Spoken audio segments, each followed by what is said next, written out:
बिस्मिल्लाहिर्रहमानिर्रहीम। नाजरीन, मैं हूं अजमत खान और आप देख रहे हैं प्रोग्राम अजमतनामा। नाजरीन, आज आपके सामने एक दफ़ा फिर EOBI के हवाले से अपडेट्स रखेंगे। ये अपडेट्स यकीनन बीमादार लोगों के लिए और ख़ुद पेंशनर्स के लिए और ख़ुद EOBI के अफसरान और मुलाजमीन के लिए, यानी कि 4 नौयत के लोगों के लिए ये एक खुशखबरी है कि EOBI ने अपने 39 रीजन में एक और का इजाफा करते हुए 40 रीजन कंप्लीट कर लिए हैं। इस वक्त मुल्क भर में EOBI के हेड ऑफिस के अलावा जो रीजन्स की तादाद थी वो 39 थी, जिनमें कराची के 7 रीजन शामिल हैं, फैसलाबाद के 3 रीजन शामिल हैं, लाहौर के भी 3 से 4 रीजन शामिल हैं और अब इस्लामाबाद में भी 2 रीजन हो चुके हैं। और इसके अलावा हर बड़े शहर में 1 रीजन मौजूद है। ये टोटल मिला करके जो पाकिस्तान में EOBI के रीजन हैं उनकी तादाद 39 थी, जो अब जा कर के 40 के फिगर को छू रही है। ये आज एक और रीजन का इजाफा हुआ है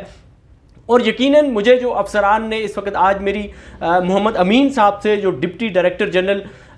BNC 3 थे, उनसे मेरी मुलाकात हुई। उन्होंने मुझे ये बताया कि चेयरमैन EOBI जनाब खाकान मुर्तज़ा साहब ने आज बाकायदा एक और रीजन का इफ्तिताह किया है और BOT से ये मंजूरी के बाद बाकायदा एक रीजन का इजाफा किया गया है। इस एक रीजन के इजाफे के बाद 40 रीजन हो चुके हैं और इस्लामाबाद में इसका इम्पैक्ट ये पड़ेगा कि जो इस्लामाबाद या गिरदोनवाह के जो इलाके हैं, यकीनन I9 में और इसी तरह दीगर एरियाज़ में जो फैक्ट्रियां हैं, कारखाने हैं या मल्टीपल स्टोर्स हैं, जो दुकानें हैं, इसी तरह के होटल्स हैं, रेस्टोरेंट्स बहुत बड़ी तादाद में इस्लामाबाद में हैं, इन सब को रजिस्टर्ड करने के लिए और फिर इनके सर्वे करने के लिए, फिर इनको रजिस्टर्ड करने के बाद इनका कंट्रीब्यूशन वसूल करने के लिए और इसी तादाद में जनाब जितने भी बीमादार हैं उनको रजिस्टर्ड करने के बाद जब वो 60 साल की उम्र को या ख़वातीन 55 साल की उम्र को पहुंच जाती हैं तो फिर उनको उनकी फ़ाइलें जमा करना, फिर उस पर तकरीबन 3 से 4 महीने का अरसा जो लगता है, फिर उसके बाद उनकी जितने भी मराइल होते हैं वो तय करने के बाद उनको पेंशन जारी करना, ये सारा जो मरहला है ये इस्लामाबाद ऑफिस अकेला बर्दाश्त कर रहा था। ये सारे काम अकेला कर रहा था और काम की नोयत को अगर आप देखें, फैसलाबाद पाकिस्तान की मईशत का एक अहम रीढ़ की हैसियत उसको हासिल है। कराची के बाद फैसलाबाद बहुत बड़ा इंडस्ट्रियल जोन है, वहाँ पे 3 EOBI के रीजन ऑफिस है। इस बात का अंदाज़ा करें कि इतना बड़ा फैसलाबाद जो सनतों का शहर कहलाता है उसमें 3 रीजन थे EOBI के, लेकिन इस्लामाबाद में एक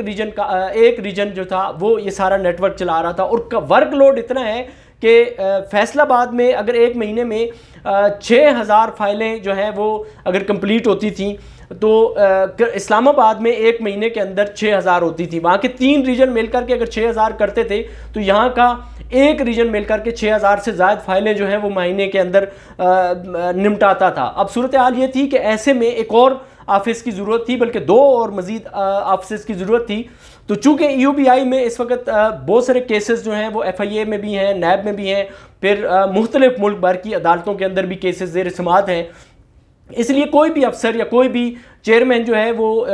ये ख़तरा नहीं मोल ले सकता कि वो अपनी रिटायरमेंट के करीब जाकर के कोई ऐसा इनिशिएटिव ले, कोई ऐसा फ़ैसला ले कि उसकी रिटायरमेंट के बाद उसको पेशियाँ भुगतनी पड़े किसी भी तहकीकाती अदारे में। लेकिन खाकान मुर्तज़ा साहब ने ये अच्छा इक़दाम किया कि उन्होंने जनाब आज एक ऑफिस का इफ्तिताह किया और BOT से मंजूरी के बाद इस रीजन का इफ्तिताह किया। तो इससे होगा ये कि अब 2 हिस्सों में तकसीम हो जाएगा। ये हेड ऑफिस में ही इस्लामाबाद ईस्ट और इस्लामाबाद वेस्ट 2 ऑफिस बन गए हैं। इनमें अब काम जो है वो बढ़ जाएगा, रजिस्ट्रेशन की फ़ाइलें जो आएंगी उस पर भी और कंट्रीब्यूशन का जो सिस्टम होगा, ये दोनों तरफ जो है वो बैलेंस हो जाएगा और अफसरान भी सुकून का सांस लेंगे। फिर आने वाले वक्त में हमने आपको इससे कबल एक व्लॉग में बताया है या इससे पहले भी हमने मुतअद्दिद व्लॉग्स में आपको बताया कि EOBI में जो स्ट्रेंथ है जो होनी चाहिए थी एज़ पर SNE वो कितनी होनी चाहिए थी, 1400 समथिंग थी वो, और 38% उनमें से इस वक्त लोग रह गए हैं जो काम कर रहे हैं और 60% लोग इस वक्त कम हैं, अफसरान कम हैं, जिनकी भर्ती भी अब 1-2 दिनों के अंदर इश्तिहार आ जाएगा और अक्टूबर से पहले 250 अफसरान और मुलाजमीन भर्ती किए जाएंगे। फिर ये मरहला आगे बढ़ेगा और यकीनन स्ट्रेंथ आएगी, अफसरान आएंगे, मुलाजमीन आएंगे, तो फिर नए लोग भी रजिस्टर्ड होंगे, नए मजदूर भी रजिस्टर्ड होंगे और नई जो लोग हैं उनको पेंशन भी मिला करेगी। ये आज की अपडेट थी जो हमने आपके सामने रखी है। और ये हमारी स्क्रीन पे आप तस्वीर भी देख सकते हैं कि आज चेयरमैन यूबीआई जनाब खाकान मुर्तज़ा साहब ने और उनके साथ डीडीजी जो बेनिफिट्स हैं उनको आपने देखा, मोहम्मद अमीन साहब मौजूद हैं और कराची से कुछ आए हुए अफसरान हैं, अब्दुल्लाद मेमन साहब हैं और इनके साथ दीगर भी लोग मौजूद हैं, अफसरान भी हैं, ख़वातीन भी हैं और मुलाजमीन भी हैं जिन्होंने ये इफ्तिताह किया है और ये खुश हैं कि आज ये 2 ऑफिस हो गए हैं। आप इस हवाले से क्या राय रखते हैं? आपका इस हवाले से कोई ग्रीवेंसेस हैं, कोई शिकायत हैं, कोई तजर्बात हैं, कोई सवाल आप पूछना चाहते हैं तो कमेंट सेक्शन में ज़रूर पूछिएगा ताकि नेक्स्ट किसी व्लॉग में उसको हम एड्रेस कर सकें। इसी के साथ अपने मेज़बान अज़मत खान को दीजिए इजाज़त। अल्लाह ने के बाद।